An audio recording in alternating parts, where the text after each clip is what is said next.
Final report of the commercial starship Nostromo. Third officer reporting. The other members of the crew: Kane, Lambert, Parker, Brett, Ash, and Captain Dallas are dead. Cargo and ship destroyed. I should reach the frontier in about 6 weeks. With a little luck, the network will pick me up. This is Ripley, last survivor of the Nostromo, signing off.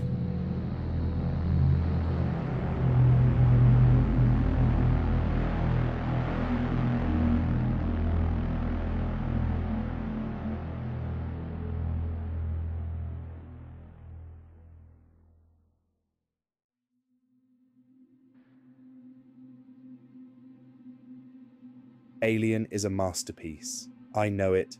You know it. It deserves all the praise it gets, and then even more. I could go on for hours about one of my favorite films of all time, and perhaps I will someday. But in this video, I'm going to be focusing on one scene in particular, a scene that truly encapsulates everything horror should be. But before I get to it, I feel like I must explain why I'm discussing a film that is nearly half a century old in the first place. In the sea of slop that is modern filmmaking, horror is unfortunately one of the genres that has suffered the most damage over the past decade. While there is the occasional diamond in the rough, I have found myself going to the cinema less and less as the years go on. I have been somewhat on a horror binge in recent weeks, and when I can't find anything new that looks at least halfway decent, I do what I usually do and go back to the films from the before times. The times when you could go to the cinema and not have to wonder if the film you're watching is a secret parody. The times where filmmaking wasn't about creating a grand cinematic universe or milking old IPs for all they're worth.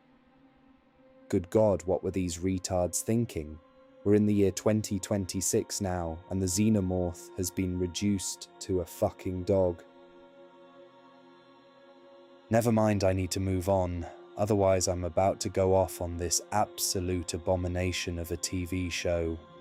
If you have clicked on this video, then you will almost certainly have seen Alien, but if you haven't, then I command you to stop watching this video and go watch it right away. As a horror film, it is nearly flawless, methodical, patient, and utterly ruthless in how it builds and deploys dread. It is the kind of film that reminds you what the medium is actually capable of when everyone involved is operating at the peak of their abilities and no one is cutting corners. Every single frame has intention behind it. There is not a wasted minute in its runtime. But out of all the excellent parts in this film, I am today going to talk about one sequence in particular, why it's my personal favourite, and why I believe it is perhaps the best horror sequence in film history: the escape from the Nostromo.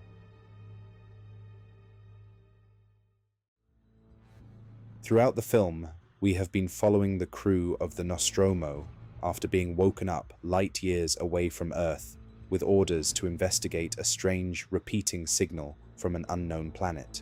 What should have been a simple reconnaissance mission ends up in disaster as Dallas and Lambert unknowingly bring back a highly dangerous alien species back on board.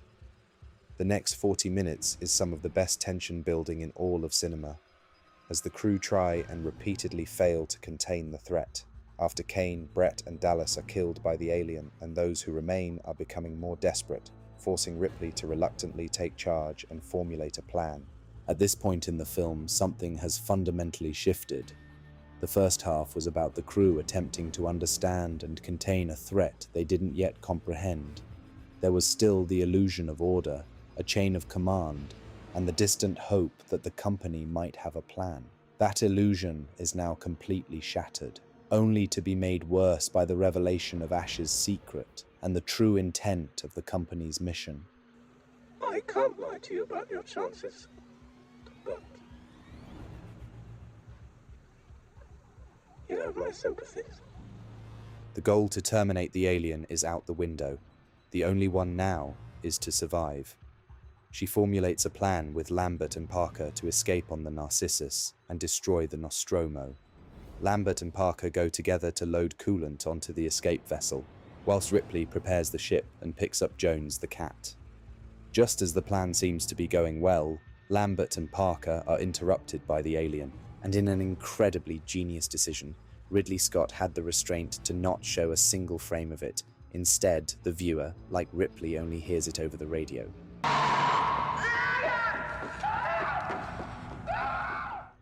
Lambert's terror escalates into something wordless and animal, and then silence. Parker doesn't even get that much. The sound design here does more damage than any visual could. Your imagination fills in the gap, and whatever it conjures is almost certainly worse than anything that could have been put on screen. It's a masterclass in withholding, and it leaves Ripley and us utterly alone. There is nothing else left to do. If she is going to survive, she must do it now. The self-destruct sequence is activated. She has only 10 minutes to abandon ship. The first thing to understand is the geography. Ridley Scott spent the entire film making sure we understood the layout of the Nostromo, the long corridors, the vents, the distance between the engine room and the Narcissus. Now, in these final minutes, that geography becomes a weapon turned against Ripley and against us. We know exactly how far she has to go. We know exactly how many corners she has to turn. Every step of the route has already been contaminated by dread. What follows is arguably the most perfectly constructed sequence in horror cinema.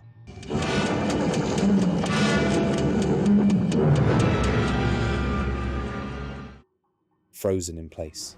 She can't do anything to counter the xenomorph. All she can do is evade it.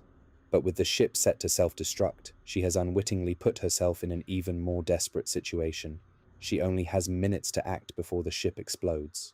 This is the sequence's central trap, and it's a beautiful one. Ripley activated the self-destruct as her only remaining option, a final act of control in a situation that had stripped her of everything else.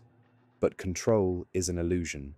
The moment she commits to that countdown, she removes any possibility of regrouping, reassessing, or retreating. Horror so often works by closing doors, but rarely does a film have the protagonist close the doors herself. She is cornered not just by the alien, but by her own decisive action.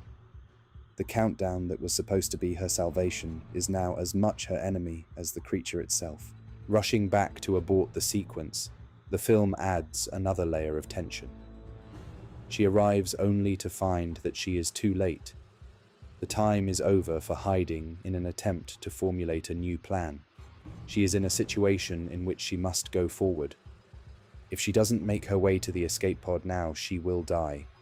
But if the alien is still there, she will also die. There are no good options, no backup plan, no last-minute Hail Mary. It's now or never. And so she moves, and what Scott does with this forward momentum is extraordinary. This isn't an action sequence. There are no heroics, no sudden reserves of courage, no swelling score to tell you everything will be okay. It is a woman moving through a ship that is killing itself, hunted by something she cannot fight, doing the only thing left available to her, moving forward. The tension doesn't come from uncertainty about whether she'll make it. It comes from the unbearable weight of every step. When she finally reaches the Narcissus and the Nostromo detonates, Scott makes his final, perfect choice. No release, no relief, no catharsis. Just the cold indifference of the universe, doing what it was always going to do.